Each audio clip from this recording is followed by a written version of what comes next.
3 years ago, I was the debate coach and an English teacher at Pinecrest High School in Southern Pines. And the program there wasn't getting a lot of support. The administration was kind of in flux. And so I was looking for a program that I could work with full time. And the debate coach here, Jeff Welty, decided because of his young family that he wanted to scale back his duties with the debate team. So originally I was hired just to coach the debate team. And then right before school started, an opening came available in the 8th grade as an English teacher, and so they offered that to me as well as a way of getting me here full-time instead of commuting back and forth between Southern Pines. So I was hired first as the debate coach and then second as an English teacher, although I've been an English teacher much longer than a coach. I got into debate completely by accident in 2007. I went to 3 different high schools, none of which had a debate team, so I didn't even know high school debate existed until 2007.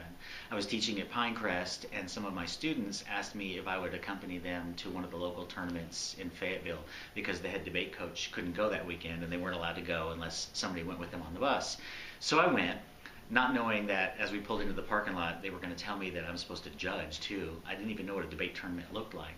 And it was just kind of a fascinating day to see these kids get up at 6 o'clock in the morning, wear suits all day, and do these amazing things with various topics. And I judged a little speech that day, a little debate that day, and I just got hooked.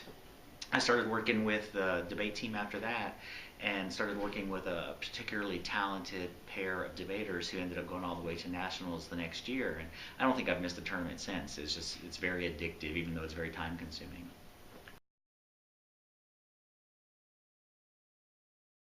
I think one of the things that drew me to debate the most is that the skills that it teaches are the ones that students are going to use regardless of what they do after high school.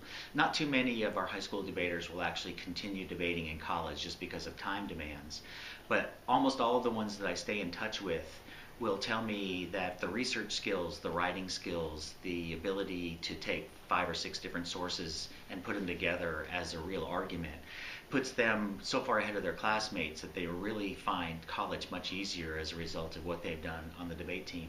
Most of the debate kids are doing a formal research project once a month during debate season, and so they go through the process a great deal, and those kinds of skills have stayed with them. And most of the kids that were strong debaters in high school turn out to be the leaders in college and eventually going on into some amazing professions. We have a lot of students who come to us pretty gifted as speakers, and of course they're all bright. But there are certain skills that it takes, I think, to become a really good debater. And a lot of that is learned while we go through practice sessions. The ability to do the research and to develop the arguments that they have to develop. One of the biggest keys is the ability to listen to somebody else's argument and really quickly start to see where it might be attacked, because you have very limited time to do that as a round goes on. So it's a skill, but it's also a gift. But we have students doing a number of different events. We have some students who are excellent speakers who don't necessarily do debate events. The speech events challenge them in different ways. We have extemporaneous speakers who have to read virtually everything in current events. They throw together a 7-minute speech with only 30 minutes of preparation time and usually include 7 to 12 sources at the same time. So there's lots of different skills involved, but most of it is just hard work and practice, and almost anybody can get to a level of proficiency with the right kind of practice.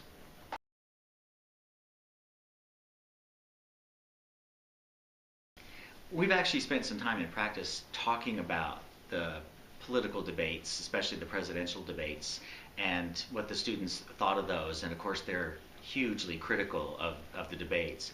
The thing that we spent a lot of time working on, especially with the debaters and the extemporaneous speakers, is just simply answering the question.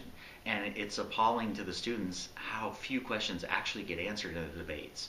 You'll ask a candidate a question and you'll get a 3-minute speech that has absolutely nothing to do with the question because they don't really want to answer it. And so the students are really focused on that, trying to dodge the question, trying to reformulate the question to make it sound like it's something other than it is because you have a canned answer. So the students have been focused on that quite a bit, and they're of course very critical of both candidates.